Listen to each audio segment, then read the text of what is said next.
นี่สุ่มไม้แมน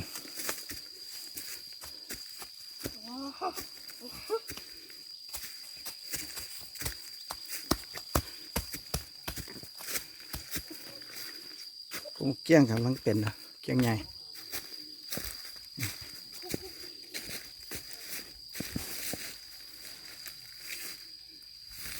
กบนั่นก็กำลังเป็น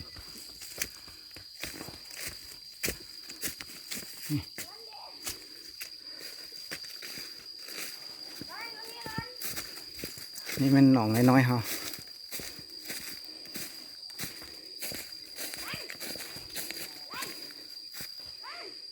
4-5 ปีหลังได้กินปลาช่วงแรกนี่มันน้ำหน่อยนะไม่ได้กิน